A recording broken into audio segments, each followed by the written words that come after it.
Yo, what's going on, y'all? This is Marcus Rosa, aka Mazuma TV, back at y'all with another live, man. I hope everybody's having a blessed, beautiful, positive, productive night. I hope y'all had a great day overall, man. Back at y'all with some more boxing talk. I just woke up from a nap, as y'all can see. Thank God I woke up before I completely missed the live, man. Shout out to everybody that's in the building. We got 10 people in already, and we're not even a minute in. If we could go ahead and hit the motherfucking like button, that'd be very much appreciated, man. We're going to talk about Jermall Charlo and his plan to take over the 154-pound division. Shakur Stevenson and Shakur Foster going at it on social media. And then we're going to talk about David Benavidez applying pressure at the 175-pound weight division, man, and exactly what he got going on and what he intends on doing. I hope everybody is doing well, man. Shout out to everybody that's in the comments so far. Pedro Anales with the first comment says, Mazuma, I know, come here a long time. How you, how family? Family do good. Family do good, Pedro. Thank you. Marissa Alvarez says, hey, Mark, how was your Monday? I'm definitely feeling the effects of the Monday. I don't know why. I'm just very tired. I don't know what it is, bro. I'm just very tired, but thank you for asking, Marissa. I appreciate you as always. Good to see you back on the channel.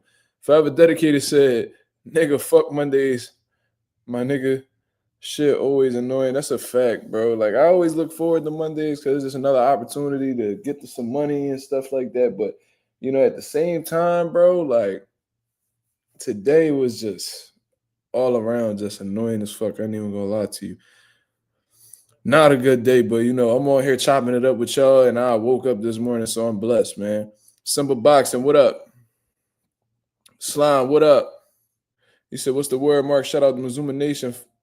Oh, man, this dude, he be swinging off the rip. Slime, don't be chilling, bro. Smoochie, what up?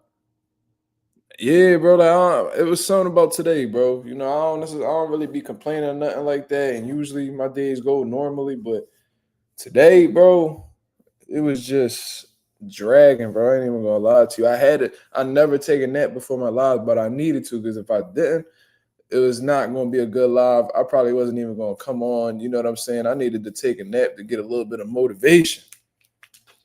Jesus Christ.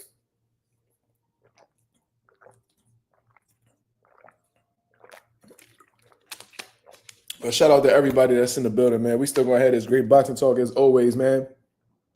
Let's get the likes up. Let's get the likes up. Let's get it. Got 14 people in the building. Let's get 14 likes. We on the road to 3K. We closing in on that 2,800 mark, man. You know, I'm feeling extremely blessed. Shout out to Mazuma TV Clips. I have not been speaking to Mazuma TV Clips. I've just been busy as hell. But once we get back on the road, you know, with the videos, I'm going to be posting them as well, man. I need time to just sit down and just go through some shit. You feel what I'm saying? But what y'all thinking? What y'all want to talk about, man? Y'all want to talk about the Jermall Charlo situation, that nice little clip he put up today? We're going to talk about Shakur Stevenson and Shakur Foster going at it on social media. David Benavidez applying pressure, finding ways to make himself relevant at the 175 limit, man. David Benavidez might be the first person that we may see become a unified champion without fighting the champions, bro. He might really go down as a unified champion without having to fight any of these dudes, and it's not really his fault. You know, I don't think that this is how he wants to go about winning his world titles, but, you know, if motherfuckers don't want to fight him, then, you know, he could use, you know, the sanctioning bodies to his advantage. And this is why, you know, the regular belts may not be that important and stuff like that, or they may not be legitimate titles, but you could use them in a way where it could either put you in position to fight for the major world titles or possibly strip a champion and you could be in position to fight for that world title or even be given the title. I don't know. I guess it depends on how these sanctioning bodies feel. You feel me? But let's talk about Jermall Charlo. Jermall Charlo, you know, there's been a lot of rumors about him coming back. He's been very quiet since coming up short against Canelo Alvarez for undisputed at 168 pounds. You know, he got dropped, and it was just a disappointing performance in all honesty, man, because, you know, he was pretty much just attempting to survive. You know, we've known Jermall Charlo to be like this outspoken boxer that's aggressive, come forward, looks for the knockouts, great stamina, good punching power, smooth fundamentals and stuff like that, being under Derrick James. And pretty much since he's been with Derrick James, he's been putting in a lot of work. He's even avenged losses. You know what I'm saying? Like the one he had against Tony Harrison, he was able to get that back in blood and get a stoppage.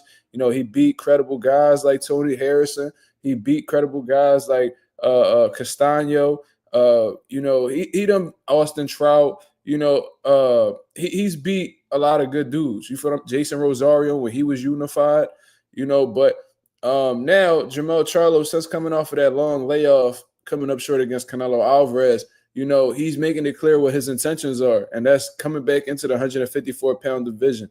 And what he's saying pretty much in this video that he had put up, it was a lengthy caption, but it was just pretty much saying what everybody else has been saying, especially Mazuma TV, especially what the mob has been saying.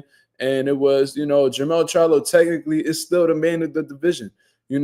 When Josh Taylor was being stripped of his titles, and Teofimo Lopez beat him, you can make a case that Teofimo Lopez was number one at 140 because he beat the man, who was last undisputed. And, the politics of boxing was what stripped him of his title. It was not another man in the ring. You feel what I'm saying? And I feel like Jermall Charlo's in a similar situation then.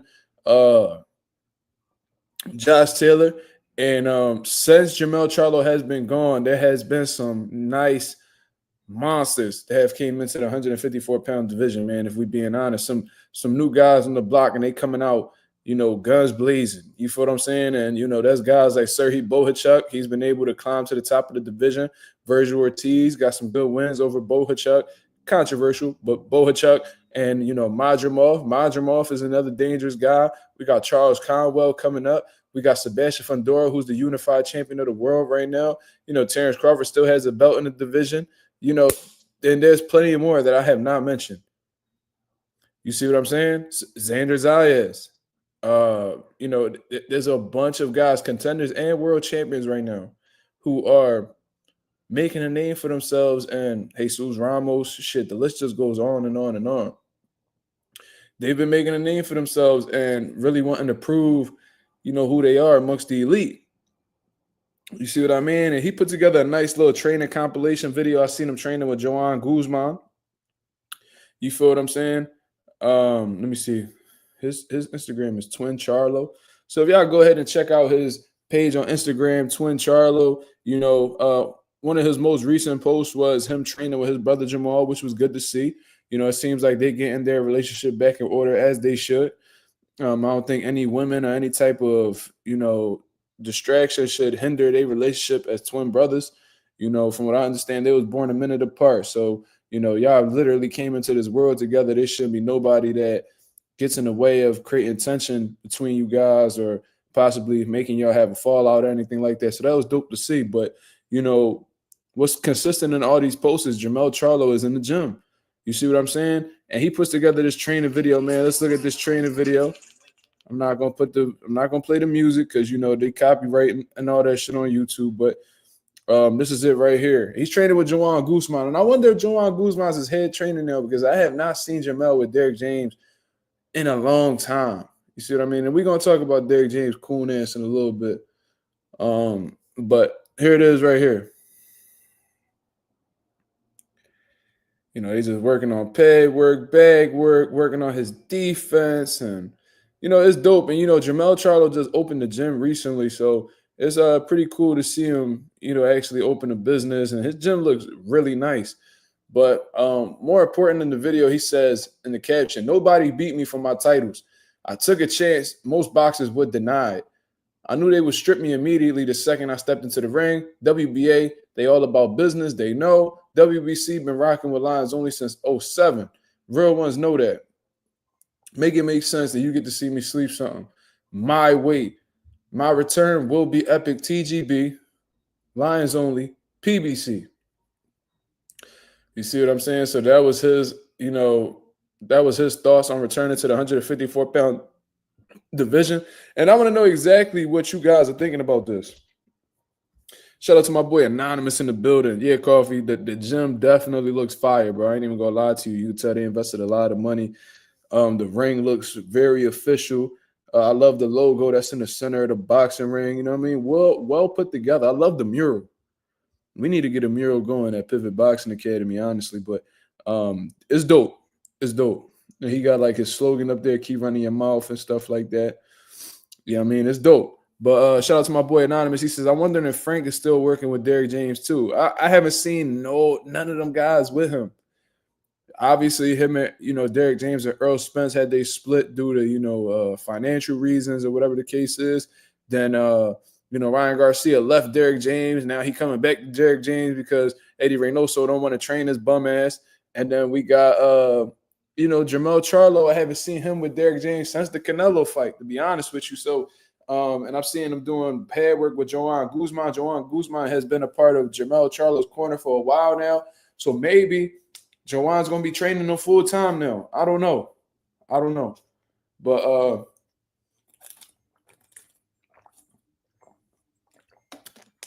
Jermell has always had a high level of respect for Joanne Guzman, even went as far as to say that was one of his favorite fighters growing up. So maybe he got a different type of attachment to him, and now he's just giving him full reins over his training. You know what I'm saying? But it's just annoying, bro, like how, boxing fans see these type of things. We ask questions, and the fighters don't even care to tell us anything, bro. They like to keep shit under wraps, and by the time we figure it out, that shit already been solidified or the move had been made months before. And it's like, bro, I feel like as boxing fans, bro, we should know what's going on. You know what I mean? Like, we're the ones who watch your fights. We the one who support you. We buy y'all merch. We buy y'all tickets to y'all fights. We buy y'all pay-per-views. The least you can do is just keep us informed what's going on in your career. We're not asking about your personal life or who you fucking on or where you spending your money at and if you tricking on hoes. Like, we don't care about none of that as boxing fans. We just care about the boxing aspect of your life. You feel what I'm saying? And I hate that there's like like motherfuckers be playing the incognito now. Like, we not obligated to know what be going on in these dudes' careers. Is Frank Martin training with Derrick James? Yes or no? Because I don't see you with Derrick James. So is that because it's just the off season or what? Did you leave because Earl Spence left and you just, you taking his advice or whatever? What's that about, Frank Martin? Like, we need to know because you coming back soon from what I'm hearing. It seemed like a lot of these PBC dudes are going to be making their return in the summer. I guess Al Heyman done woke up and now he back on his BI. You feel what I'm saying? Jermell Charlo, you was with Derrick James for years after you left Ronnie Shields. Are you with Derrick James right now? What caused y'all split? What happened? These are valid questions, y'all, but it is what it is, man. We got 20 people in the building. Y'all go ahead and hit the likes, man. We in here getting shit popping. I'm guessing y'all getting y'all announcements and shit. I'm loving it over here. G-Bo, what up? G-Bo, what up? Shout out to my boy Denitric Banner with the $2 super chat, man. He said, how do you see Ben Cameron 2 going? So I'm assuming you talking about Ben Whitaker and Cameron. Yeah, because that fight ended controversially the first time, man. They fell through the ropes, and apparently Ben Whitaker had gotten, injured, and he was unable to continue. So I think it became a no contest, and they was calling him Ben Whitaker and shit like that. He took a lot of backlash in this fight. And I'm glad that Ben Whitaker is taking on the rematch because that left a little stain on his jacket. You feel what I'm saying? So I'm glad that he's taking on that opportunity. And I don't know how this fight is gonna go. Ben Whitaker, he's a smooth boxer. Y'all talk about Jaron Ennis being a showboater and things like that. Ben Whitaker is no different. Rhythmic fighter. That he like to dig in his drunken master bag as well. But let's see, man. I think if Cameron, I believe it's Cameron, go ahead and he applies the pressure how he did and exposes the holes in Ben Whitaker's defense, he could probably pull it off. But I don't know, man. I'm gonna have to go back and watch the fight because it's been a little while since then. And the only thing I seem to remember for some reason is how the way it ended. So I'm going to go ahead and check that out, and then I'll be back with a better answer. Salute. Marissa says, do you like Ronnie Shields training Jermall Charlo? I mean, yeah, man. I mean, why not? They've had a winning recipe for How long? You know, Ronnie Shields and Jermall Charlo that had some huge moments together. You know, Ronnie Shields, you know, from what I know, he's been with Jermall the entire course of his professional career. Y'all can correct me if I'm wrong, but I think that's the case. I met Ronnie Shields personally, good guy, good humble dude. And you know, look, man, he started with Jermall Charlo from the bottom. He loves Jermall Charlo. You could tell they have a good relationship outside of the ring. He's been with Jermall Charlo through his lowest points. And you know, he praises Jermall, compared him to a young Evander Holyfield, you know, and he built him all the way up to being a world champion. You know what I'm saying? Done got some good wins under his belt with J Rock and Cornelius Bundred. Then he went up to 160. He was given pretty much given the WBC title at middleweight, you know, because Triple G, I guess, didn't want to fight him or whatever the case is. So he became a 2-division world champion, got some good wins under his belt over there as well. Was plagued with inactivity due to some unfortunate circumstances outside of the ring. But, you know, Ronnie Shields and Jermall have worked well together, man. So why not? Why not? And Ronnie Shields has a history of working with some great fighters. So, you know, Ronnie Shields is solidified. You know, that's a world-class boxing trainer right there. You know what I mean? So I do think I do like Ronnie Shields training with Jermall Charlo. Their recipe has worked as far as I'm concerned. And, you know, hopefully that's a life, you know, that's a career-long partnership that they have. Because I hate to see fighters walk away from their trainers, especially when, you know, there's nothing wrong between the two, you know.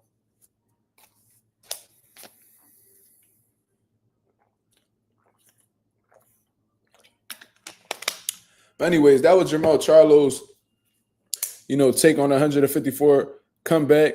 For those of y'all who were just coming into the building and didn't hear what Jermall Charlo had to say, he says, "Nobody beat me for my titles.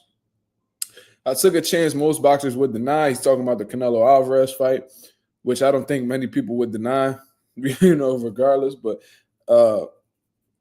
I knew they would strip me immediately the second I stepped into the ring. WBA, they be all about business. They know. WBC been rocking with Lions only since 07. Real ones know that. Make it make sense, and you get to see me sleep something. My weight. My return will be epic. TGB, Lions only, PBC. So that's what Jermall Charlo got to say, man. And my personal opinion on his comeback at 154, shit. Anybody that got a problem with Jermell coming back, I'm convinced y'all not big fans of the sport of boxing. Y'all just really don't care about seeing the best fighting the best. I love Jermall Charlo coming back. You know, regardless of how the way we view Jermell, whether we like him or not, he is the man to beat at 154. You know what I mean? Those belts was taken from him. You know, nobody beat him for his titles, and you know he's still coming into this, you know, ring. You know, I guess what would y'all call him? Would he still be considered the lineal champ? Like what is that exactly? But regardless, I love to see him come back. There's some new monsters that's in the division. And I think Jermall Charlo, no matter who you match him with at the top of the division, is an exciting fight. You know, Jermell versus Bohachuk, exciting fight. Jermell versus Virgil, exciting fight. Jermell versus Sebastian Fundora, exciting fight. You know, Jermall Charlo versus if they was to bring him back against Earl Spence, that's a fucking crazy fight. That's a crazy fight. You know what I'm saying? Like just matching with whoever's at the top, bro. And you got a banger, bro. Even if he comes back against somebody like Jesus Ramos, stylistically, that's an exciting fight. So, you know, adding him to the 154-pound division after a layoff, bro, it just adds more smoke to the division. It brings more excitement to the junior middleweight division. I'm with it. You feel what I'm saying? Coffee Player X, you think ring rust won't play in his comeback? I mean, listen, inactivity affects people differently. You know what I'm saying? Like we seen Floyd take a year plus, you know, he'll take off a year and some change and then come back and look shitty sharp. Then we got people who, you know, come back after a long layoff and, you know, they got little cobwebs on him. You know what I'm saying? I've never seen Jermell experience this long of a layoff as far as I'm concerned. So I don't know how he deals with inactivity. But one thing I do know about Jermell is that he lives the lifestyle. He trains hard. And he don't cut no corners. So I think he should be good, coming back into the division. You know what I'm saying? Hopefully he didn't have a hard time shedding off that additional weight because his last fight was at 68. So hopefully he, got back into the 154-pound division quite easily. And we could see him, back in his regular form. You know what I'm saying? Hopefully we get him back in his regular form. Because if he's himself and he's back at 154, man, this division just got even more exciting. Anonymous said, if I was Jermell, I would go after Fundora. I think he can knock him out. I'm very confident that Jermell can knock Fundora out, bro. Like, stylistically, how the way Fundora fights, man, Jermall Charlo is punching way too hard for him. It's like, I'm telling you, Jermell will be stepping at Fundora, just beating on him. You know what I mean? I think he will tear Fundora to pieces, especially if this is like a prime Jermell at 154. Fundora wouldn't stand a chance, in all honesty, bro. He will get stopped brutally, in my opinion. But we just got to see how the way Jermell comes back. You know what I'm saying? Fundora, he a dog. I think his determination is one of his biggest qualities. And, I guess he's becoming more seasoned as he's starting to, fight at an elite level and shit like that. You know what I'm saying? Like, Fundora got some good wins under his belt, man. You know what I'm saying? Like, we talking about, Erickson Lubin, that's a common win that him and Jermell have. And he beat the shit, man. He whooped Lubin ass. Lubin was doing his thing, but he really, I don't know. Lubin decided to play with fire for some reason and got burnt. Erickson Lubin and Tim Tszyu, that's two good names to have on your belt, on your way to becoming unified in the division. But I do think Jermell, if he's himself, of course, will brutalize Fundora. I just think stylistically, Jermell's all wrong for Fundora. Just my personal opinion. Teach said 154 stacked. Absolutely. Jermell versus Spence and Dallas or Houston. Dallas. They got to do that at Cowboy Stadium. That should have do some numbers. That'll do some numbers. You meant to say Jermell, though, Marissa. Don't get them confused. Marissa. But Jermell. Oh, yeah, you corrected yourself. I'm sorry. But, yeah. Shit. Jermell versus Spence at Dallas. Man, the history that these guys have, they done got tons of rounds of sparring between each other. They know each other well. I remember when Charlo was going around saying he the southpaw killer and shit like that. And Earl Spence was like, I don't know about all that. There was rumors that Spence dropped Charlo in sparring. And, bro, that fight right there would go crazy. I don't know how Spence is I don't know how much of Spence is left. You know what I'm saying? I think it might be safe to say that Jermell is the more preserved fighter. He might have more left in the tank and may favor him. But I've always been a bigger fan of Spence than Jermell, so I'll be rooting for Spence. But, that could very easily, I'm not going to say easily, but it may very well go Jermell's way at this point of both of their careers. You feel what I'm saying? I would love to see that fight regardless. So that's a great matchup. And knowing Spence shit, he said he don't like tune-ups. He might just jump right into the smoke, yo. Because there's rumors that, and I actually seen this on Twitter too. Shout out to the group chat on Instagram, that that Errol Spence is not retired.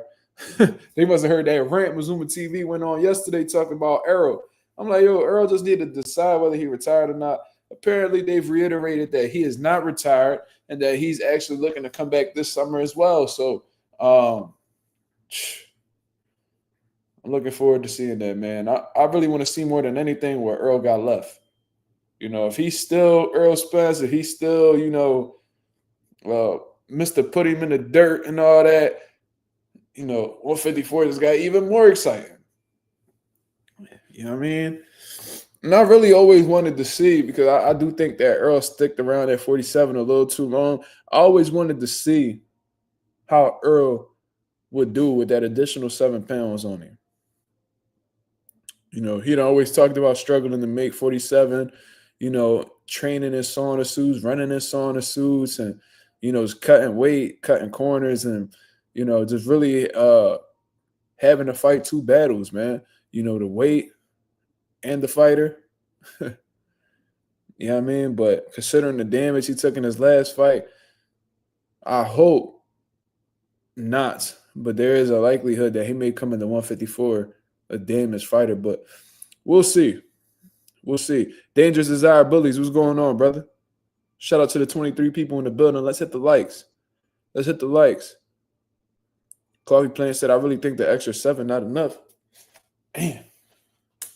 It could be like what Rolly said. You know, when Rolly was at 35, he should have been at 40. And when Rolly got to 40, he should have been at 47. You know, you just being at the wrong place at the wrong time.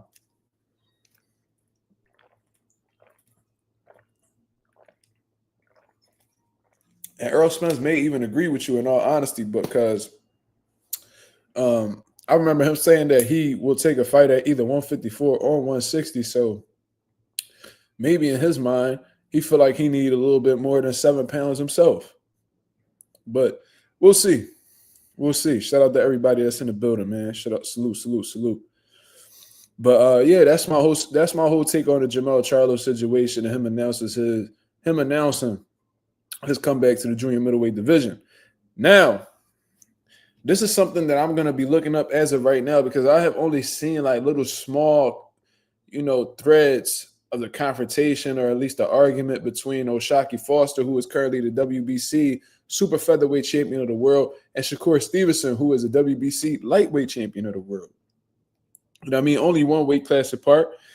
And O'Shaquie Foster, he just got his lick back against Robeson Conceição, retained his title, or at least got his title back.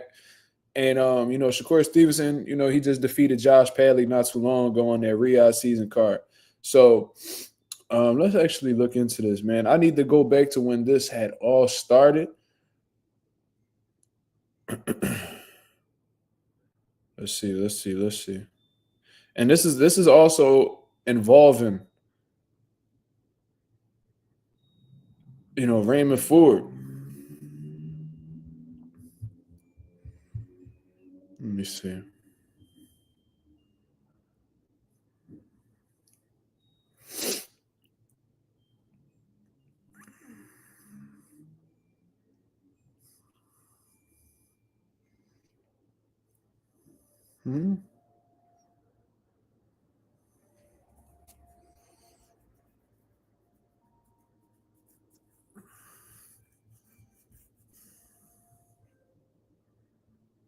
I think I might just pull up a clip from YouTube where they just put it together for me.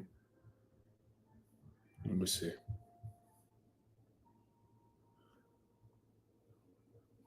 Yeah, go ahead and send me that, Anonymous. We about to get to this right now and see, who said what. Okay, so 5 hours ago, this was this clip. And Hassan Wells, shout out to Hassan Wells. He be really stirring shit up on Twitter. He be really getting these fighters involved, or invested and responding on Twitter and stuff like that.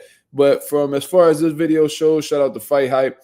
Hassan Wells says Raymond Ford says he will beat the shit out of O'Shaquie Foster and that he wants to fight him soon. O'Shaquie responds to this and says, "Fuck the minion. That fight was boo-boo the other night. I'm trying to beat his father up. I don't want the dollar store version." Now, what O'Shaquie is referring to, he's actually said this in an interview in the past, where he feels like Raymond Ford is the dollar store version of Shakur Stevenson. You see what I'm saying? Which I thought was actually a little bit funny, but he's pretty much saying, "Fuck Raymond Ford. I want to smoke with Shakur Stevenson." Now, this shit obviously escalates. Shakur Stevenson ain't the type of dude to bite his tongue or anything like that. So I guess Shakur Stevenson takes word, or at least hears exactly what O'Shaquie Foster is saying on the internet. And actually, Raymond Ford had responded and put duck emojis. And when you really look at it, it's like, bro, I'm in your division. I'm a contender in your division right now. I'm moving up in weight. I got 2 fights in your division now. I'm looking for smoke. And you keep talking about the lightweight champion when I'm in your division and I can fight you. You feel me? So that's probably how the way Raymond Ford looking at it. I gotta bring Raymond Ford on the channel. I'm gonna find a way to get that together. But he puts the duck emojis. O'Shaquie said, "LOL, I'll be ducking you to fight your daddy. I'll take that." Fuck you, Goofy. I want Shakur Stevenson next. I'm gonna see what y'all on. I'm trying to chop the head off. So he's saying like, yo, Shakur the head of y'all little clique or whatever the case is. I don't really care about fucking with you. You the dollar store version of him. I want to get the real deal. You know what I'm saying? Like the 48 laws of power says it. Beth Annual, what up? Just like the 48 laws of power say, if you strike the shepherd, the sheep are scattered. You feel me? So he probably looking at Shakur as like the man behind the whole operation over there. So he like, all right, so if I take out the big boss, you know what I mean? Pause. If I take out the big boss, then you know there'd be some understanding around this motherfucker. So that's probably how the way Oshaki is looking at it. Now Shakur Stevenson responds. Yo, these dudes be talking greasy on the internet, bro. Shakur says, too bad opportunities don't come free. Bum ass nigga. Same way you got bigger fish to fry now, I do too, pussy. Cepeda and Tank next. Go starve like you've been doing for all these years. You heard what Shakur said. Like, bro, ain't nobody worried about you. I'm trying to get Cepeda. I'm trying to get Tank. Nigga, you a little fish out here. I'm going after the big fish. And, you know, to be honest with you, to be fair, Shakur Stevenson has been saying this for a good amount of time now. Like, why do I have to fight these lower level guys when, you know, I can fight the big names? Like, he's looking to fight the big names right now. He's a 3-division world champion. He's in the prime of his career. Why does he have to settle for, I guess you would say, low-hanging fruit? That's how the way Shakur Stevenson is looking at it. So, of course, this continues to go on. And Oshaki says, starve. Nigga, what? Don't get it confused. Nigga, come from the gutter, but I'm blessed, dude. I made it out, stupid. But let's keep it a G. You can't hide and run from me. Whenever it's time for me to move up, I'm automatically your mandatory, and you know that. So shut the fuck up and wait. I'm going to see you soon. So Oshaki makes a great point. Like, man, like you kind of forgetting that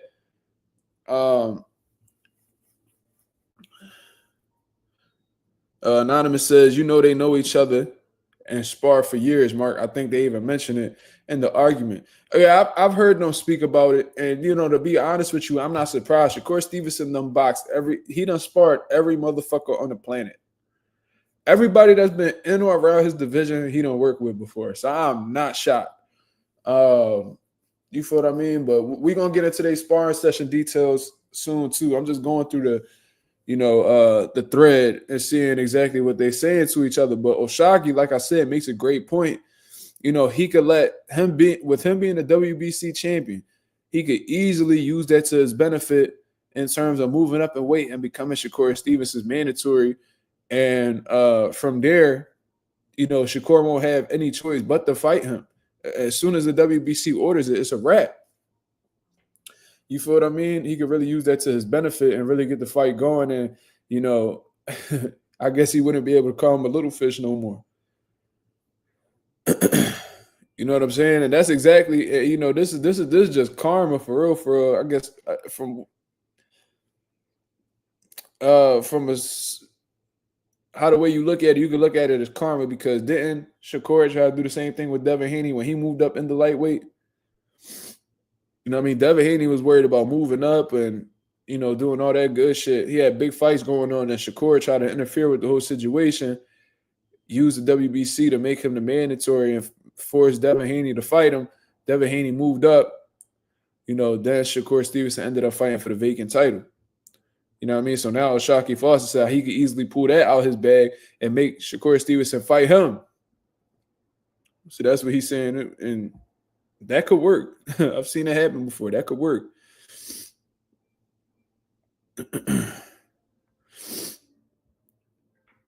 Raymond Ford. Yo, Raymond Ford is hilarious. I'm sorry.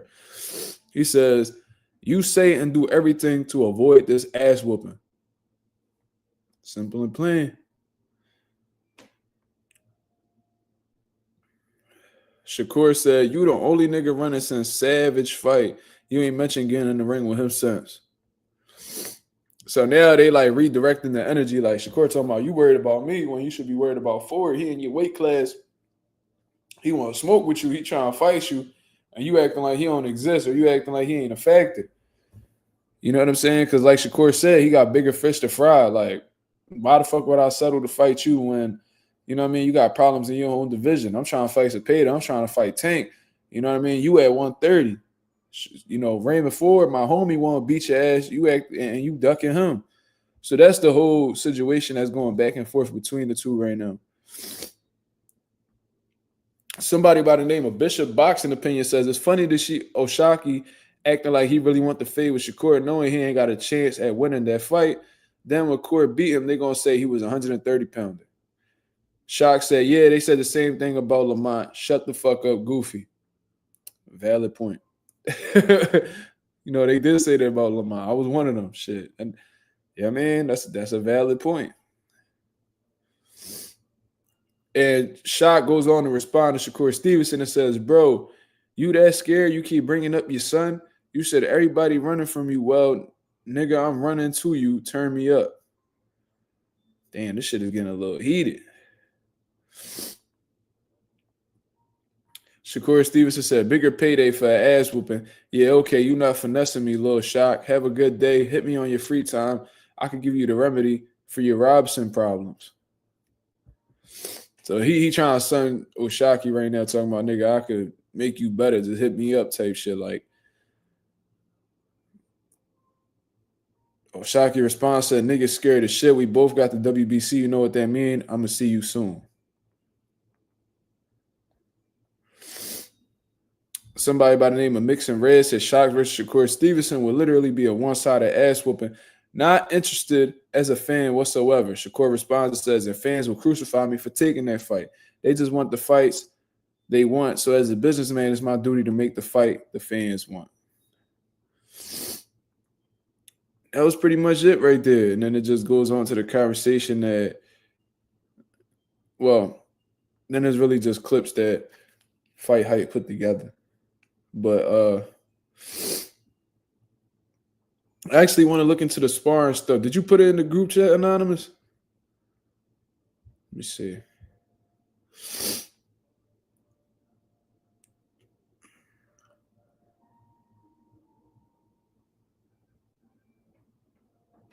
me see something.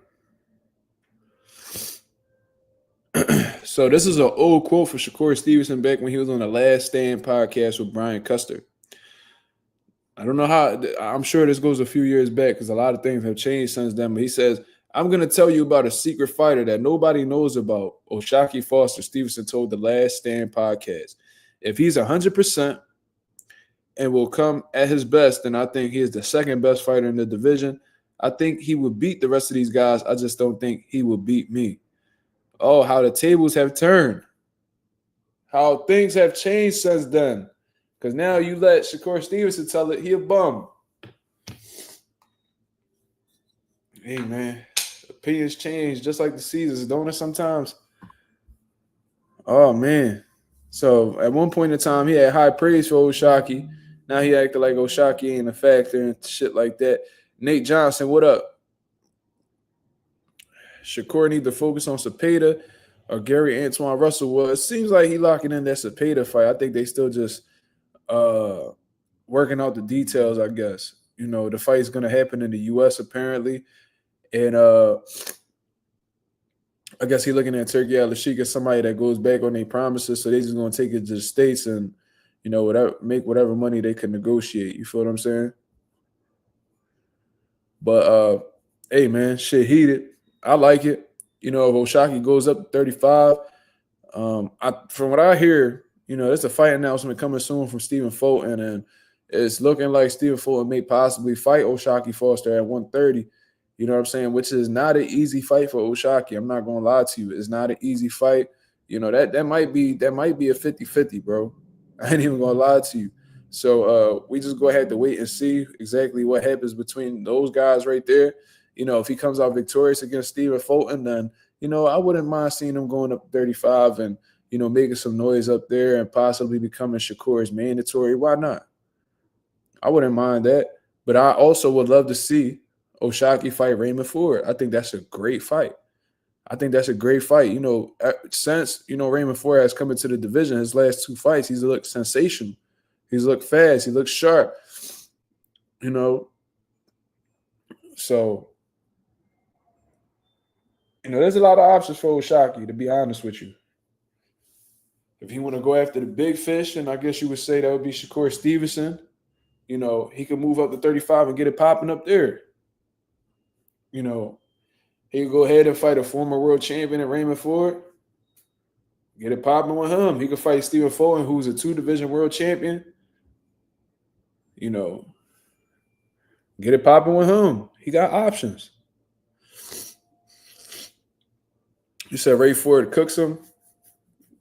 I don't know. I think it's a tough bout for both guys, in all honesty. But if Raymond Ford was to cook O'Shaquie, that would be a statement. That would be a statement. And Nate Johnson said, I got Fulton to be a 3-division champ. Damn, y'all really don't y'all don't really respect O'Shaquie hand all like that, do y'all? He said, I hope Foster cut that motherfucker hair. I don't know if he gonna do that, brother. Some people be really attached to their locks, man. That'd be hard for a lot of people to get through or get past. Ford couldn't cook Matisse. He deep fried Matisse.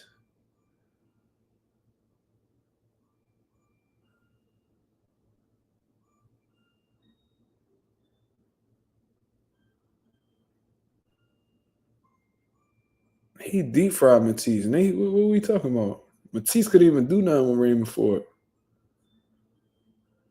How many rounds did Matisse how many rounds did Matisse win? That was a shutout, in my opinion.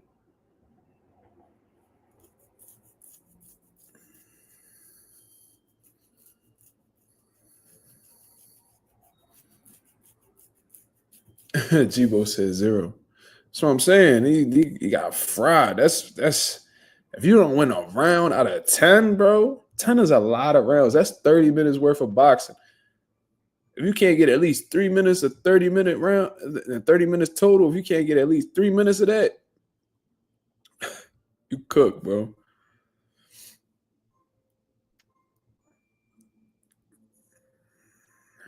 Ralph said Ford out class.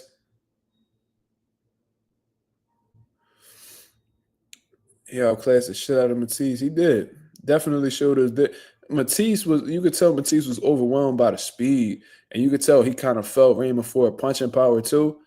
But at the same time, he felt like his back was against the wall. He didn't have no other solutions to really neutralize Raymond Ford's offense. So he just started to walk to him. And, you know, for me, that was like his last resort. You know, he was walking in with no jab. He was trying to close the gap so he could land that big money shot, but Raymond Ford never gave him the opportunity.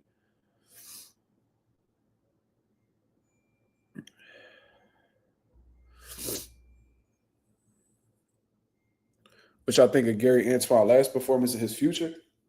Gary Antoine had the performance of his career against Rayo Venezuela. Man, he beat him up. You know what I mean? He looked like he was getting stronger every round. His pressure was good. Hand speed was good. He was in great shape.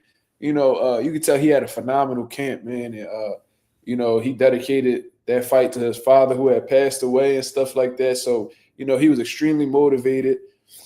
And look, man, he got a great corner. You know who else? Who else is more credible than Mr. Gary Russell Jr. to be a part of your corner, like in terms of being like a part of the professional ranks, fighting at a high level, you know, being in big fights himself. Like he knows what it takes to prepare for those moments. So he's just in a great situation. He comes from a high, like line of fighters, man. So he's been in a great situation overall. His brother is a nice coach. They know the game, bro. They done been in it their whole life. So, you know, even his other brother, you know, Gary Antonio Russell, like they've been around the block. It's a lot of knowledge in their family, bro. So it's dope. It's dope to see. Let me see. Nate Johnson said, hopefully we get the Gary Antoine Russell versus Puello rematch unification. Me too. I would love to see that.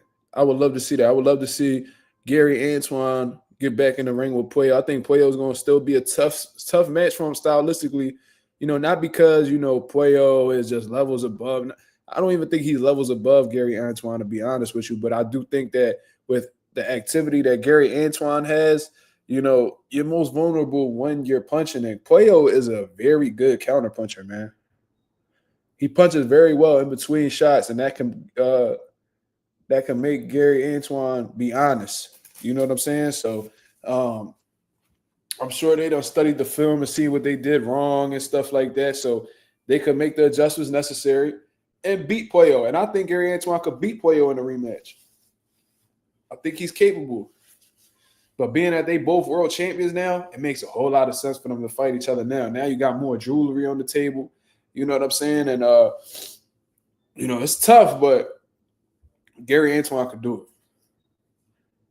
But Gary Antoine has to mix it up a little bit. He's going to have to throw some different things in that, in that performance because, he's going to leave, with him being as active as he is, he's going to leave a lot of opportunities for Puello to get back at him. You know what I'm saying? And one thing an active fighter hates, a high-volume fighter, one thing they hate is a good counterpuncher. Go ahead and ask Manny Pacquiao when it came to Juan Manuel Marquez, bro. Marquez gave Pacquiao gas every time. And it wasn't because, he was as talented as Pacquiao or anything like that, but he had this one aspect of his game, his counterpunching, that always seemed to give Manny Pacquiao trouble because Pacquiao used to running up 4, 6, 8 punch combinations and overwhelming guys. But then you got motherfuckers like Marquez who will see what's being thrown at him. He'll punch in between. And even though you may be getting some shots off, Marquez is landing some clean shit in the mix. And it's looking more appealing to the judges. I thought Marquez beat him too. I think Marquez beat Pacquiao too.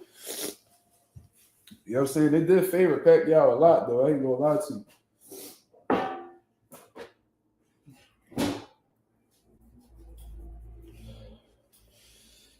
If you got knocked down 3 times in a 12-round fight and you get a draw, bro, you won that fight, bro. I'm telling you.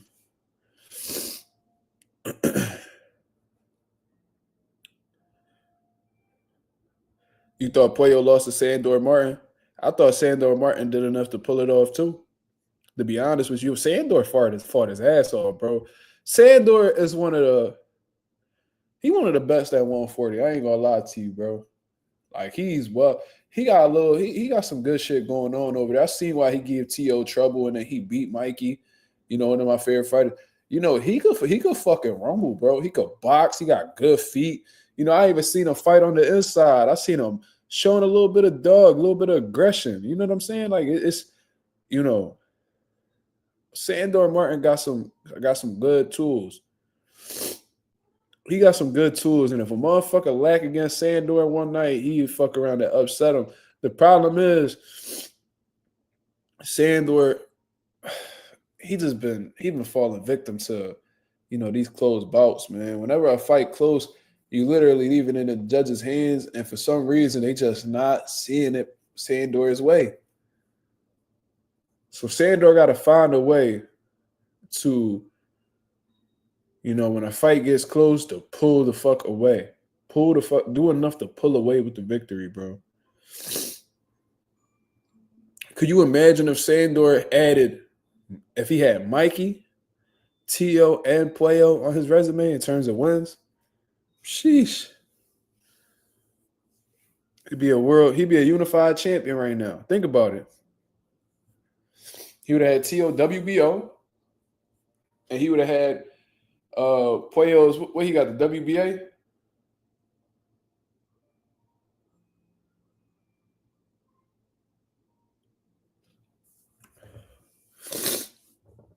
Yeah, Sandor luck definitely been terrible, but I appreciate him though. I hope he gets another big opportunity or he gets some type of title eliminator. Yeah, man.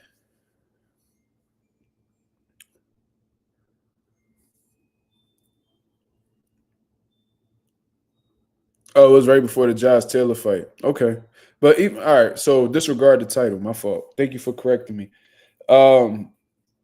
That's still a body on his resume, though.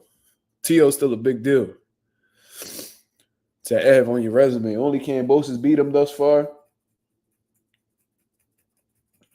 If Sandor would have got T.O., Mikey, and fucking Puello on his resume, that would have been sensational. And it could have easily went that way.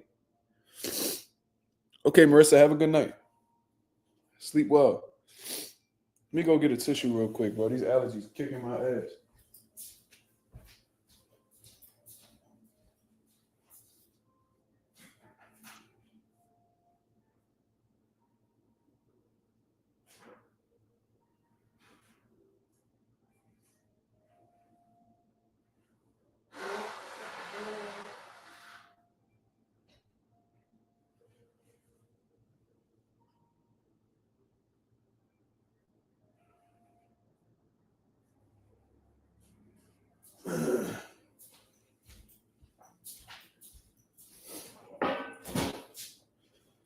See something.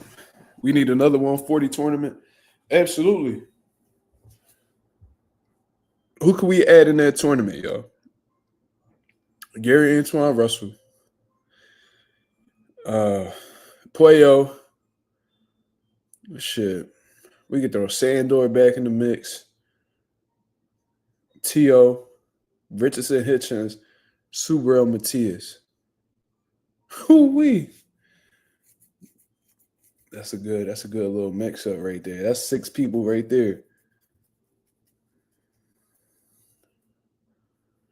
Martin might have to fight Gary Antoine Russell and Matias. Dog, Matias and Sandor and Martin will go crazy. Will Sandor have enough, boxing ability to outclass Matias? Will Matias pressure catch up and get the Sandor? That's a good fight right there. I like that fight. That's a dangerous fight for Matias, though. If Matias ranked number 1 in the IBF right now, he gonna hold that position until the IBF forces whoever the champion is at the time to fight him. Yeah, I mean, Hitchens know that. He know that clock ticking with the IBF. That's why he trying to get he talking about fighting Kambosos. This man going around calling Kambosos a bum. Anywhere he can, he go around and call him a bum, but you fighting him. So what that say about you? Y'all gotta understand, y'all be shooting yourself in the foot when y'all be saying this shit, man. You know what I'm saying? Like, y'all can learn something from Floyd. Y'all niggas want to be Floyd so bad, want to be in Floyd position so bad. Floyd, he would call niggas bums when he was on the come up and shit like that. But as he got older and wiser, he bigged up his opponents because he understood that he wanted people to talk good about his opponents. So when he beat them, it would make them look good. You going around calling your opponent a bum, all right, that just means you picking bums then. You picking bums. So what that say about you? If everybody you fight a bum and Kambosos is a bum, or you respect him as a man, but he a bum-ass fighter, he's an accomplished bum. That's what he call him, an accomplished bum. Why are you fighting an accomplished bum? Is that what you want on your resume? Do you want an accomplished bum on your resume for your first title defense? What is we talking about? Yeah, Ralph, that's the shit right there. That's what be fucking me up. Then they complain when they don't get credit. Why would we give you credit if you saying your opponent trash? Yeah, you saying it yourself. So when we echo your sentiments, oh man, that's what you mean. Boxer fans fickle. No, nigga, we going off of what you saying, cuz. Hitchens versus Matias, that's the fight. That's the fight. That's what the fight should have been back when Hitchens was ranked and Matias was champion. That should have been the fight. That'd have been an interesting fight. And I tell y'all, yo, Hitchens he got the abilities to beat Matias. I just don't know if he want to go through what fighters have to go through to beat Matias. Because like I said, Matias can be beat. We've seen him beat twice already. I'm not saying here acting like this dude just like some superhero. He can't be faded. No, he could be faded. But the thing is, each person who beat Matias had to go through something in order to beat him. Paro had to go through some shit to beat him. The last dude he fought, he ended up eventually knocking out. He had to go through something to beat him. And got stopped right when they rematched each other. You know what I'm saying? I don't know if Hitchens want to go through that. I don't know if he wants to go through that type of situation and have his heart showcased to the front of the whole world. I think he got a little, I think he got a little heart murmur. You know what I'm saying? You know, when they do them EKGs to check your heart, I think he got a little heart murmur going on. Bethaniel says Sandor, Puello, Paro, Russell, Rayo, Catterall, Southpaw City Tournament. You might be on to something, brother. I like that. I like that. I still think you got him.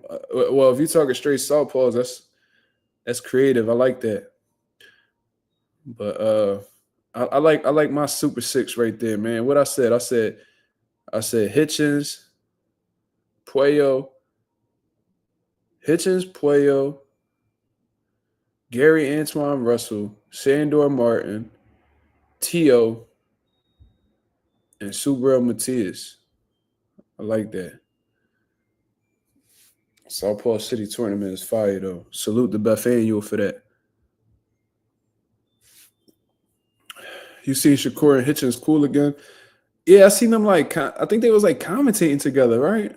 And when I saw that, I was like, oh, they must be on good terms then, or they have some type of understanding, which is dope, man. Hitchens, he kind of did some corny shit, bro. Like, you playing both sides. Like, Shakur don't put you in some good situations in your life. Right? Hitchens recalled a moment where Shakur had helped him get a sponsorship when his mom was getting evicted out his apartment and shit like that. So, for little shit like that, bro, regardless, of how you feel about a fight, even if in your head you feel like Tank or beat Shakur, you owe Shakur that loyalty. So you're gonna be like, yo, like, Shakur, my man, I'm rocking with Shakur. You know what I'm saying? When you going out here and it seemed like you kind of, you playing both sides of shit. If I'm Shakur, I feel offended too. Like, damn, nigga, like, you playing both sides.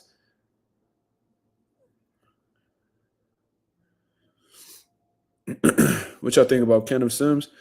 Man, he need a I don't know, man. He need to make a little bit more noise, man. He a little bit too quiet for me. You know what I mean? You think it was some matchroom shit? So you think you think Shakur was just tolerating Hitchens, huh? That's possible. But Shakur that type dude where I feel like he emotional enough to not want to do something if he don't fuck with somebody. Like, I don't think anybody could force Shakur to be around somebody he don't fuck with. I don't think they could force him to commentate. He could easily be like, nah, man, let that nigga do it. I don't fuck with that nigga. So they might have some type of understanding. I don't know. Listen, man, I don't know why black fighters signed with Top Rank. I hate to be the one to bring that shit up, bro, but Golden Boy does not know how to promote black fighters, bro. Like, they've done black fighters so dirty. What the fuck? What did Golden Boy do for fucking Blair Cobbs besides get him beat by Roca? You know what I'm saying? They dropped him. I remember they had a Philly fighter, talented Philly fighter. His name was Damon Allen. Go check out Damon. I don't even know what Damon Allen doing right now, but he was a hell of a fighter. He lost one fight. I forgot who he lost to. Did he? Hold on, let me check that real quick. He lost to somebody. Damon Allen was a good fighter, bro. It's sad. But he lost to Jonathan Navarro. You know what I'm saying? He got stopped, actually, in the late rounds. They dropped him, forgot completely about him. And what's crazy is he a Philly fighter. Bernard Hopkins, he a partner at Golden Boy. He was a Philly fighter. You would think that he would look out. But that's why I always had my criticisms about Bernard. I say that Bernard is the greatest fighter that ever come out of Philadelphia. Like, I don't care what nobody say. Y'all can sit here and talk all that Joe Frazier shit. No, that's not the case. Joe Frazier is not greater than Bernard Hopkins. As a fighter, you got to say that Bernard Hopkins is the GOAT to come out of Philly. Sorry. But, in terms of, being a person, bro, he, I don't know. I don't know what's up. I don't know what Bernard, what type of time he be on, bro. I think he be on some nut shit. You know what I mean? He don't support no Philly fighters. You never see him at no Philly events, bigging up no fighters. You know what I'm saying? You don't see him trying to go out his way to build up Philly boxing or nothing like that. That nigga don't even open a gym in Philly.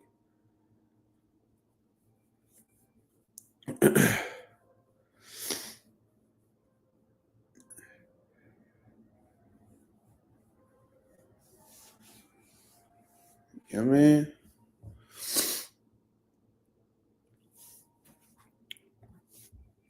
Earl said that when Golden Boy was trying to sign him, he said Golden Boy don't promote black fighters, right, bro? Just see it in their track record.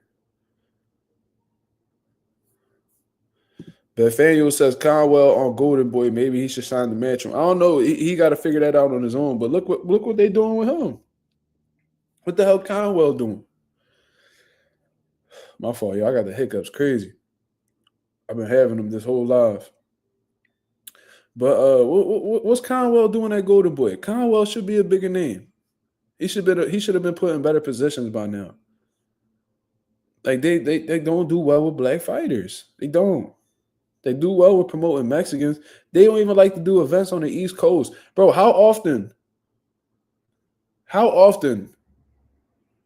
do Golden Boy promote fights on the East Coast? They don't even like to come over here. They got a whole East Coast fighter that's partnered up with them. They won't even do a fight. They won't even do a fight event on the East Coast. They like to keep that shit in Cali. They like to keep that shit in Texas, wherever the fuck they at. Bro, they don't like to even promote fights on the East Coast.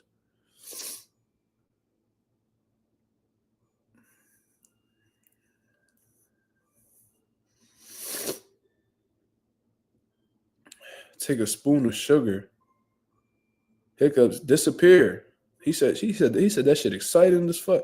Breon Bren, take a spoon of sugar. Hiccups disappear. Is that true? Hold on. I think y'all on to something.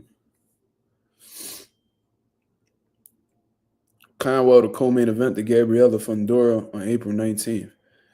I mean, Gabriela Fundora is a champion in her own right. So if she main eventing, that's cool. But I feel like Conwell, with the ability that he has and how talented he is and, you know, his potential. Damn, Breon, why you so excited? Relax. Is you a man or a woman? I don't think a man should be typing yes like that. Yes. You a man or a woman, Breon? Let me know. What used to help me with my hiccups, I would hold my nose and drink water. That used to work for me. Hopefully Breon is a woman, because ain't no reason why no man should be typing like that. Al the Pal, what up, brother? He says Munguia versus Bruno was a sucky fight there. First time whole card trash. That shit had a phenomenal ending though, didn't it?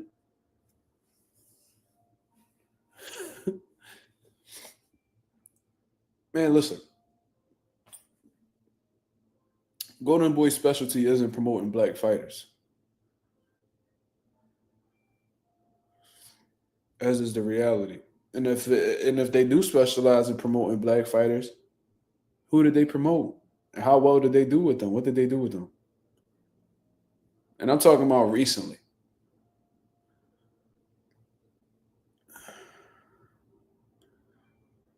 I'm a dude, just a little humor. How disappointing. How disappointing, brother. Well, anyways, let me check out Canelo box, right? Y'all talking about the card trash? William Skull. Badu Jack versus Ryan Rozicki for the World Cruiserweight Championship, the WBC. Jaime Munguia, Bruno Sarase rematch. That's interesting. Bacoli versus F.A. Ajagba. I'm excited for that one. I want to see Bacoli and Ajagba. I'm with that.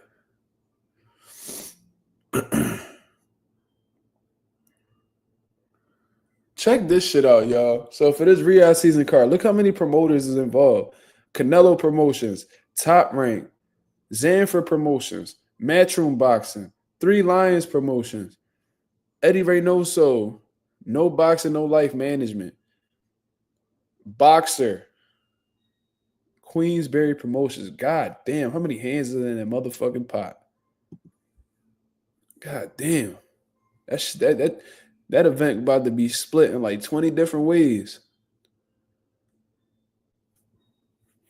If Sarase KOs Munguia again, I'm going, bro, that shit happens again. That's crazy. That's gonna fuck up. Berlanga gonna be sitting somewhere crying because he ain't gonna have another payday for himself. You know that's what Berlanga trying to do now. Bro, I gotta show y'all something. So, remember I told y'all that Edgar Berlanga be trying to big himself up as like this big Puerto Rican star. And I've been telling y'all motherfuckers that Puerto Rico don't even fuck with Berlanga like that. Remember I told y'all that? Bro, this dude, there's this like social media personality from Puerto Rico right now named Gallo the producer. Right? And he's like the Jake Paul of Puerto Rico in terms of like he do big, like he box random people. Like he'll box like other social media stars. And bro, he fills up stadiums in Puerto Rico, bro. He talks shit. He be fighting other social media personalities, and he beat they. He could fight a little bit. That's the crazy part. The boy guy, he could fight a little bit. And bro, this dude he was on a podcast, and Edgar Berlanga happened to be there, bro. And he deep fried Berlanga, bro. Deep fried Berlanga. He was talking about how he feel like he could beat Berlanga ass in a 4-round fight, which I doubt. Come on, like I doubt that. But the way that he was cooking him, bro, it just really go to show that nobody in Puerto Rico got any respect for Berlanga, bro. Let me see this shit. Gallo the producer. And for those of y'all who don't know who Gallo the producer is, do y'all remember seeing that face off that went viral where the dude spit in his face? It was like two Hispanic dudes. The one dude, like he just hawk spit in his face, and the dude just took it. Gallo was the one who got spit on. And Gallo, he got his ass back, bro. He knocked his ass out. Yeah, he spit on him back. Yep, he won and spit on him back. What was crazy was my dad got a video going viral on the island right now because he was doing like a live reaction to it. And my dad said in Spanish, he was like, yo, he should spit on him back. And within seconds, Gallo did it. So my dad called in like seconds later, Gallo spit on him. So that's a little viral clip that's going around the island right now and shit. My dad a little hype right now. He running up some numbers out there in Puerto Rico. But yeah. Let me see. Gallo.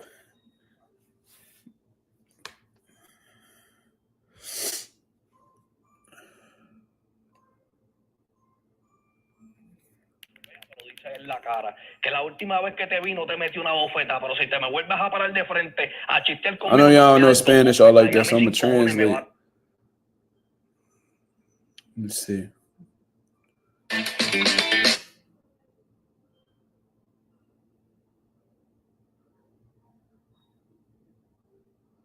Where the hell is this shit at? Berlanga's such a weirdo too. Like he really, in his mind, he really think he that nigga, bro.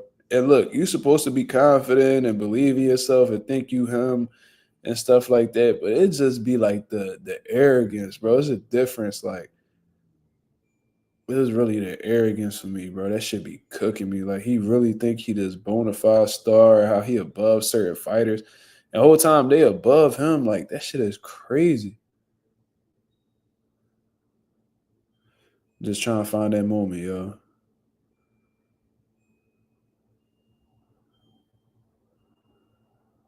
Oh, there you go.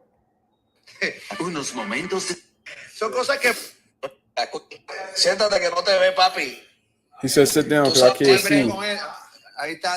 Ponchame, tranquilo. Vamos contigo ya mismo. Siéntate que no te ve, papi. Sit down because I can't see you. Tú sabes que yo. You know who I am. Yo te voy a decir una cosa. I'm going to ask you something. Después, no, I'm going to tell you something. Tú y yo vamos a tenernos que trepar en un ring.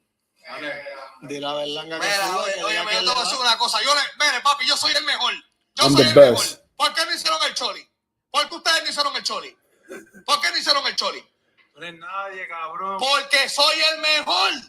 Porque Because soy I'm el the mejor. best. Mamabicho, tú eres un pendejo. Pero papi, no se dice mamabicho, se dice mamabicho. So Berlanga was like you a dick sucker, like you a dumbass. Porque soy el mejor. Porque soy el mejor. Mamabicho, tú eres un pendejo. Pero papi, no se dice mamabicho, se dice mamabicho. Mamabicho se dice. Mamabicho. Dilo como boricua que estás en Puerto Rico, no estás en Manhattan. Okay. So Edgar Berlanga, like you could tell, like Spanish not really his thing. You know what I'm saying? And it ain't mine neither. It is what it is. But Edgar Berlanga was like, "Oh, you a mama bicho." He said, "Nigga, if you gonna say it right. Like, nigga, if I'm gonna fucking like say it with some emphasis, say it with your chest. Like, say it like you a Puerto Rican. Don't say it like you from Manhattan." So yo, this shit hilarious, bro. He said, "Say it right. Say it that way. Say it like a Puerto Rican. You in Puerto Rico, you not in Manhattan."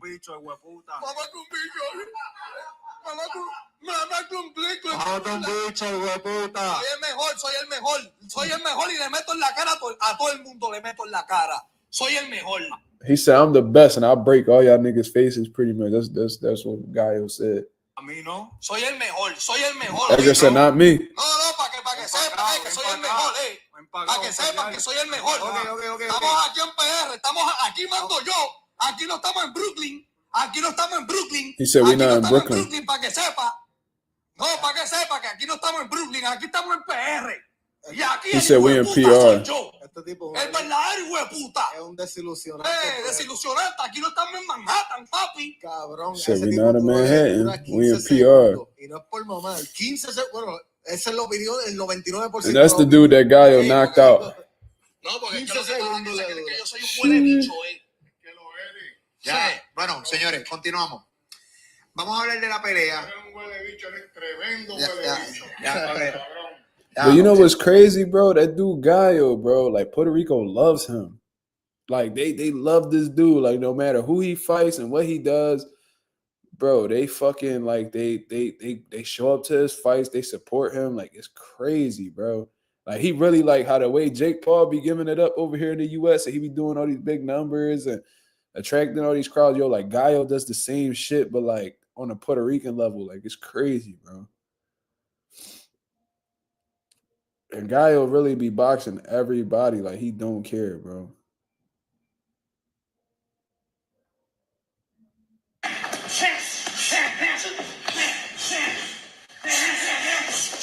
Oh, so they actually threw hands before. This Berlanga and Gallo boxing each other. That's definitely. Oh yeah, Berlanga was on his ass. But like he ain't no professional, nothing like that. So that's what Berlanga's supposed to do. But it's crazy how much they love that dude Gallo in Puerto Rico. Berlanga look a little scared. No, he just couldn't. He just couldn't go back and forth with Gallo, man. Gallo just he be popping his shit, and Berlanga, you could tell they ain't like Spanish ain't his strong suit. He just be saying like the traditional like Spanish curse words and shit. You know when you learn a language, when you first learn a language and you learn all the curse words first, like the insults and shit. Like that's the type time Berlanga be on. He just be repeating the same shit over and over again. Gallo fried him, so that shit was pretty funny. But yeah. So let's talk about David Benavidez real quick, man. So I had seen this post. I just wanted to mention this real quick. This ain't gonna be too much of a conversation, but let me pull this up real quick.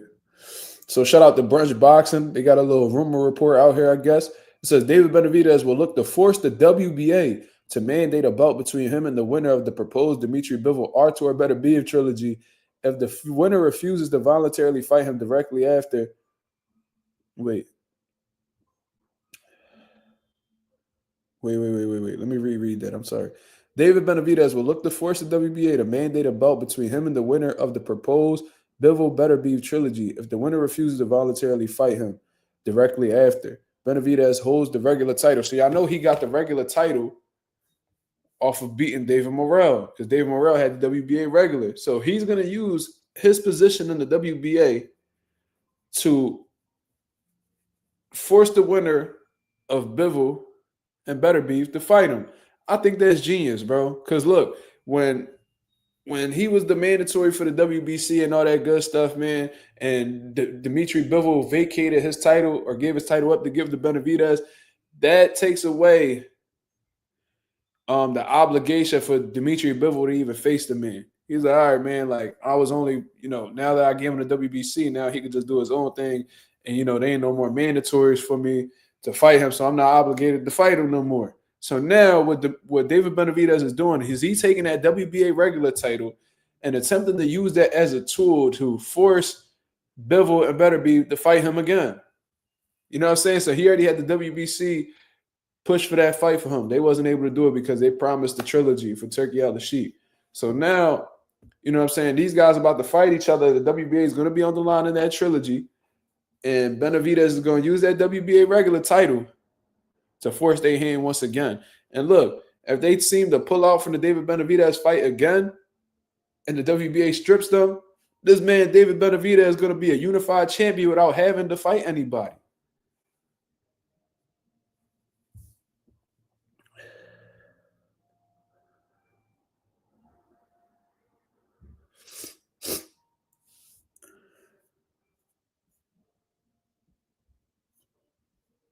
You know what I'm saying?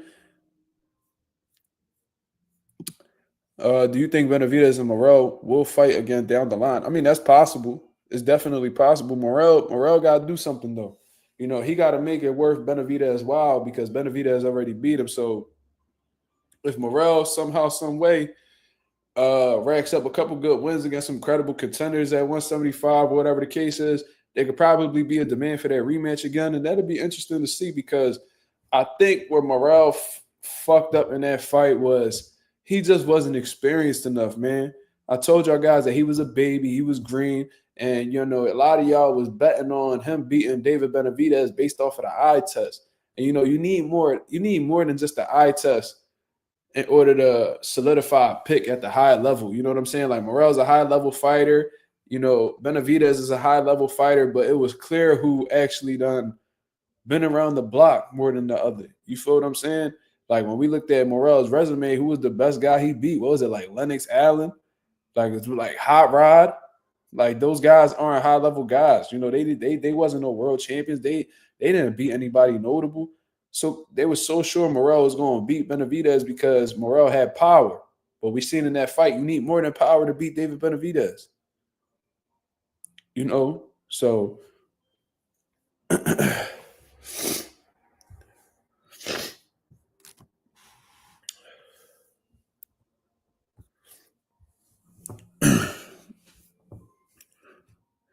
who's this underrated Will dude? What is he talking about? I'll tell you, I'm from Baltimore, Maryland, boxed at Sweet Science of Boxing for 4 years till I got locked up, sparred with Tank at Upton and more.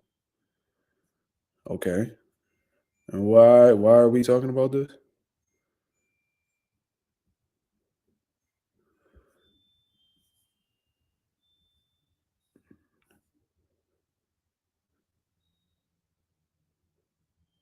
Huh?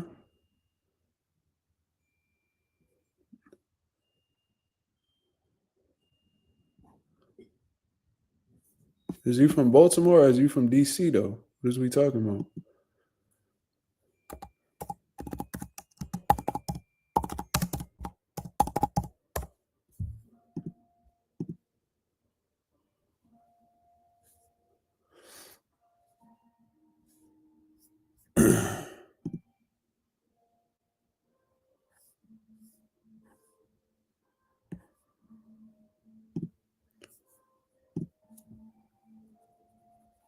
Oh, okay. That's what's up. Salute. We got pro boxing in the building. That's what's up.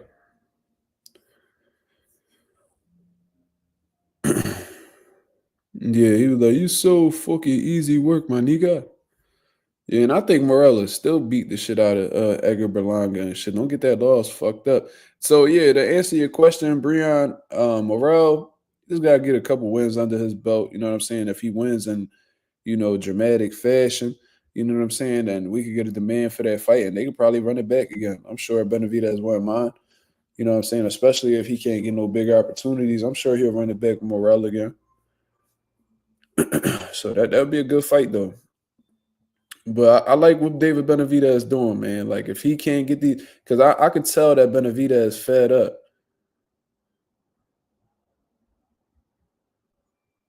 Did I see that 24 hours with Cigar Talk? Him and Berlanga, bro. I don't even watch anything that got to do with Berlanga. I'm gonna keep it honest with you, bro. Like every time I listen to what Berlanga got to say, he always saying some bullshit. You know what I'm saying? Like him avoiding him acting like he's above certain fights, and you know how this dude a bum and that dude a bum, but they'd accomplish more than you. Like when he goes talking about Caleb Plant, I'm like, but Caleb Plant won the world title. You know what I'm saying? Like he was actually winning rounds against Canelo. You got smoked for 12 rounds. You talk about, oh, Caleb Plant got stopped. All right, he went out on his shield. But his fight, even though he got stopped, was more competitive than yours. You know what I'm saying? And he actually done beat former world champions and shit like that. Like you ain't never do that. You ain't never do that. So it's like, what we even talking about? Like, what is we really talking about, bro? So it just be like a lot of delusion and arrogance with Berlanga, and you know what I mean, bro? Like that shit be, I ain't gonna lie, bro. Like that shit, I feel like that shit fuck with my energy, bro. I ain't even gonna lie to you. Taking the time to listen to delusion, I feel like that shit just low vibrational shit, bro. That dude is a weirdo, in my opinion. And I told y'all, Puerto Rico, for all this Puerto Rico shit that he be talking, bro, he just became like Captain Puerto Rico like 3 fights ago. You know what I mean? Oh, all right, salute Underrated Will for subscribing to the channel. Salute, brother. Appreciate you subscribing. Curtis Robinson, what up? We got some new faces in the building. Shakur don't really want that smoke. All talk. Why do you say that, Curtis? What makes you say that? Who he don't want to smoke with? And what has he done for you to say that?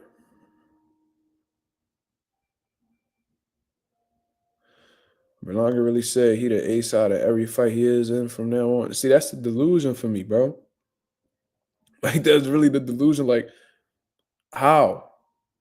Because you got a Canelo Alvarez payday. There was plenty of motherfuckers before you that, like Caleb Plant got a Canelo Alvarez payday before you. And he was actually a champion when he fought Canelo Alvarez. You was a cherry pick. Do you see what the difference is? Caleb Plant was a champion. That was for undisputed. You were a cherry pick. Do you see what the difference is? Like, cut it out, bro. Like, it's different. Like, it's different scenarios, bro. There's no way you could go around saying that you this nigga called me Missoula. That's crazy. This nigga called me Missoula. Who the fuck is Missoula? Muzula. At that. Who the fuck is that? Gotta correct yourself, my brother. In that case, Billy Joe should be ASAP from now on. Yeah, like based off of that logic, like, nigga, stop it. Shit sounds super dumb. Like, what numbers do you bring? Like, I don't really understand that. Bro, this the thing, Al. I'm gonna bring this up right here. Oscar tried to help Schofield. He got him that Shakur fight. No, this is what happened. De La Hoya didn't want Schofield to fight Shakur. He didn't. He said, yo, like, we shouldn't take that. That's a risky fight. We shouldn't take that right now. We could keep you undefeated for this long and all this shit. But Floyd Schofield's dad insisted on making the fight happen. So they forced De La Hoya's hand in making the fight happen. So they left Oscar in no position, he gave him no other choice. So they made the fight happen. You see what I'm saying? So Oscar went out of his way to make the fight happen. They promoting it. They put money into this promotion and all this shit just for, the week of the fight for him to pull out and claim that Shakur Stevenson's team poisoned him, which we all knew was bullshit. You know what I'm saying? So De La Hoya, like, man, I spent, like, y'all forced my hand in making this fight happen. I'll make the fight happen. Y'all popping all this big shit. And then y'all embarrassed me by pulling out. Now everybody looking at us like we crazy.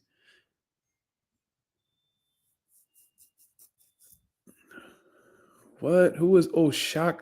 Who's Oshaki? Who?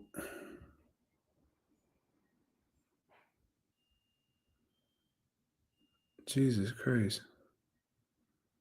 Who the hell is old shot key? Bro, y'all niggas gotta go to school before y'all come in this group chat, guys. Niggas gotta go watch Miss Rachel or something. Y'all niggas need some online. Yo, where's Teacher Selvin at? Ain't Teacher Selvin, he be in the building, don't he be teaching? Don't he be teaching niggas how to read and shit like that? Where the hell is Teacher Selvin at, man? Salute to Teacher Selvin. You gotta put these niggas on.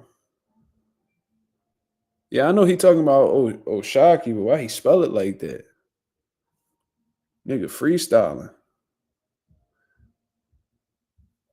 Where the hell is Teacher Selvin at? Y'all niggas need Miss Rachel. You know what I mean? I need them phonics games, cuz. My son got a little, what's that shit called? He got a little tablet where he play like little games and trace letters and shit. I think y'all niggas be needing that, cuz y'all tripping. All the moderators in the building, pay attention to these new dudes, though. You already know how that shit be.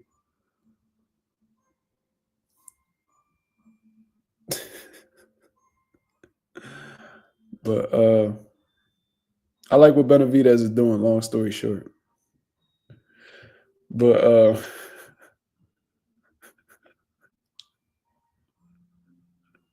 this nigga said, yeah, oh yeah. What? What's going on right now? Underrated Will says, what happens in the Tank Roach rematch? Want your opinion? Bro, what it's gonna come down to is who's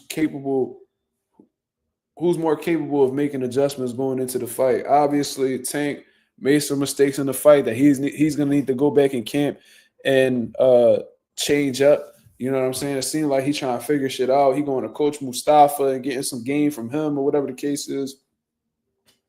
You know, there's things that Lamont Roach could have done better. You know, I think that he could have led. I think he could have been first more. You know, I think he could have been a little bit more active. You know, there's both things that both of these guys could do. I think Tank could have picked it up a little earlier.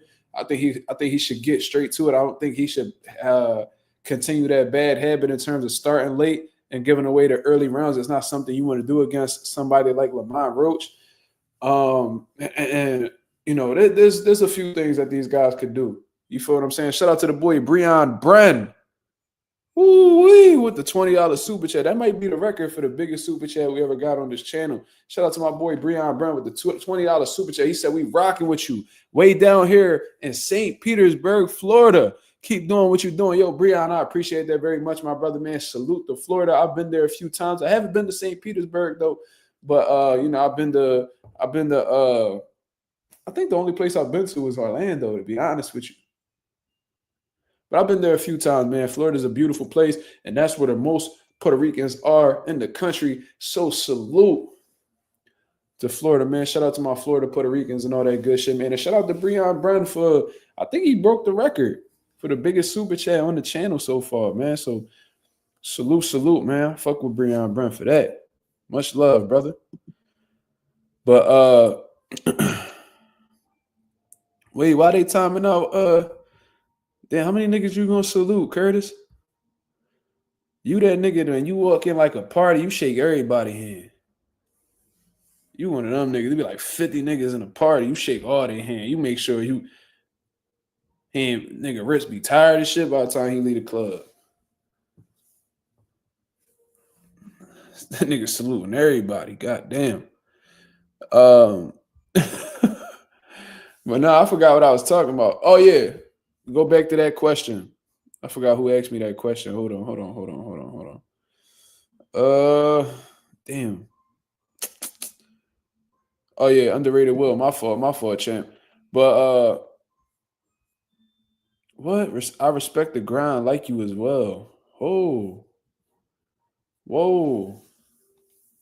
You distracted me from underrated Will's comment, my brother. You kind of yeah, I don't know if you on that motherfucking yak like Mastermind B.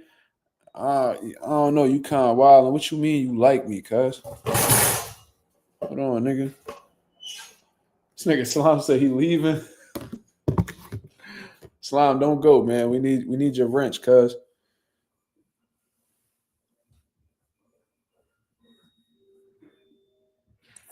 This nigga, wait, hold up.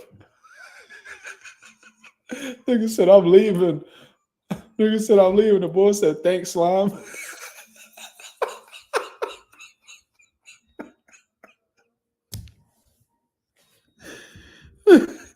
Nigga said, thanks, Slime.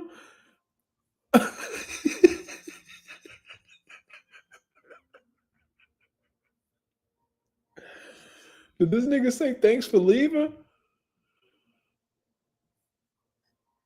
Wait, what? Yo, bro, he throwing me off, cuz.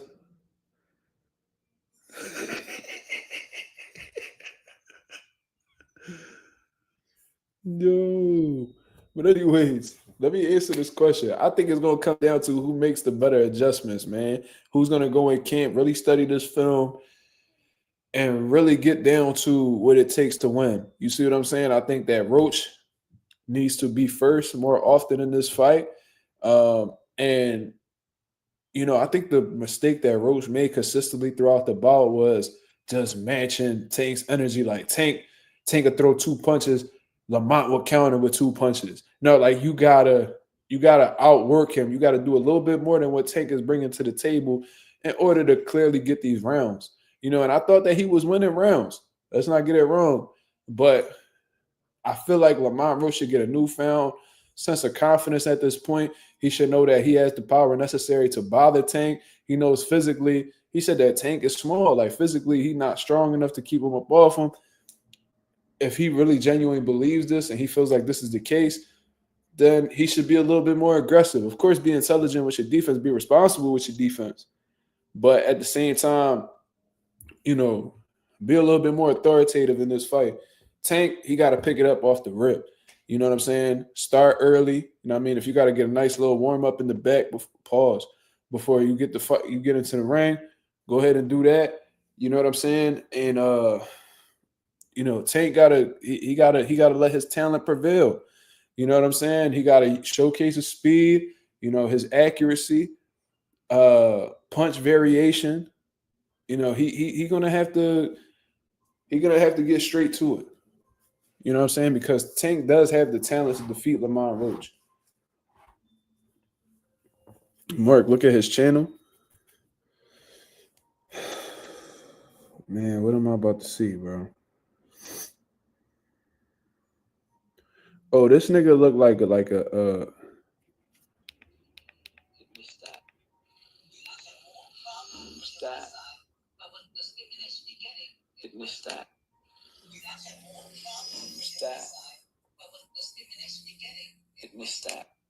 what he say? Them stop. In the stop. This nigga look like a real life earthworm.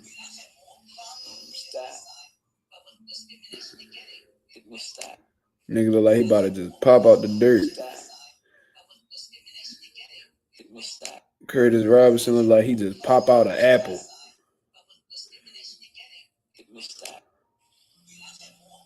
Damn.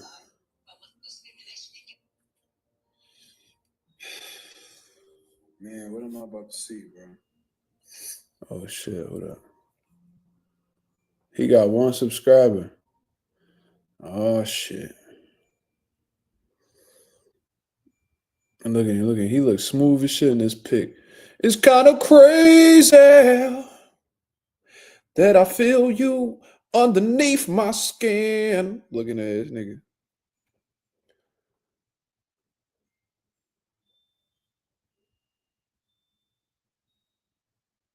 Yo, he fuck with Future though, bro. He got a couple Future playlists. Okay. Where your ass was at, dog, when niggas try to leave me? How your ass was at, dog, when niggas try to feed me? Where your ass was at, dog, when niggas try to run off? Where your ass is at, dog, make me put this gun off.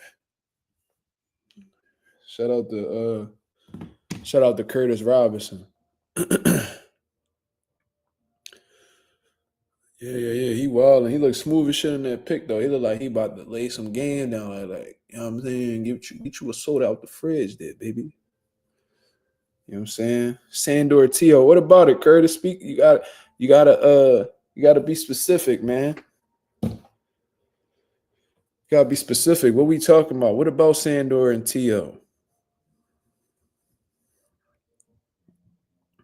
What we talking about, man? Help me help you, brother.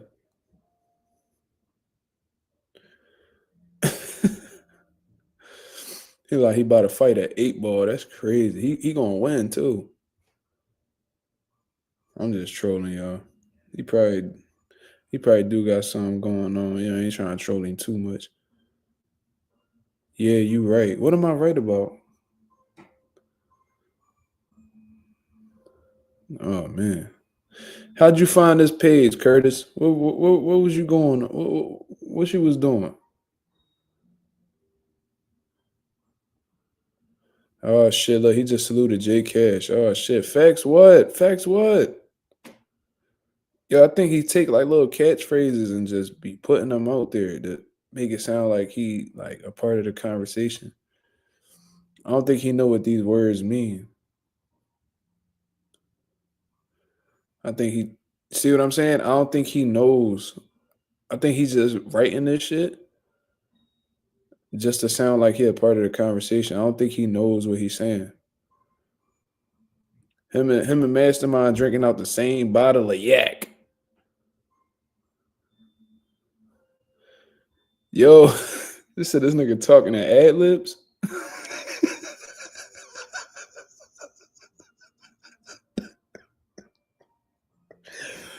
Yo, he said this nigga talking to ad libs. You right. Facts. Oh my God, that's funny as shit. That's probably the funniest joint of the day. Yeah, you right. Salute. That shit definitely sound like some ad libs though. Like AB don't throw them hands like he used to. Oh shit, we talking about AB now. That was the realest shit Curtis said the whole live. That nigga said AB don't throw them hands like he used to. Like he used to. Mm-hmm. Let them niggas know, Curtis. AB don't throw them hands no more. Mikey versus Hitchens. Mikey retired, man. What is we talking about, man? Oh, man.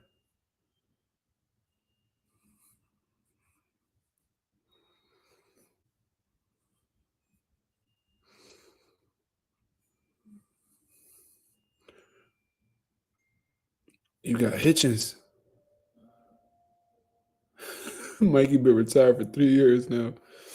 That's what I'm saying. Well, Curtis lost in the sauce, man. But without sauce, you lost. But you can also get lost in the sauce. You know what I'm saying? That's the type time Curtis on. But all right, y'all. I think I'm gonna call it a day, y'all. I appreciate everybody that came through and showed love to the channel. This was a solid night. This was great talk. Has a little bit of humor as well, man. Y'all get in the group chat, man. We got some shit that we need to discuss. But until then, this is Mazuma TV. Y'all have a blessed, beautiful night. Y'all go check out vitaminenergy.com/Mazuma TV. Yo, Curtis Robinson, go to vitaminenergy.com/Mazuma TV. Buy whatever product you see, add it to the cart. Mazuma TV as the promo code. Get you some Mazuma TV, get you some vitamin energy, man. You feel what I'm saying? Oh, salute, absolutely. My man leaving with the salutes. You feel what I'm saying? No, it's not drugs, Curtis. Slime a cold motherfucker. But anyways, y'all have a blessed, beautiful night, man. I'll be back at y'all with another live tomorrow. Until then, y'all have a great one. I'm up out of here, man. Peace.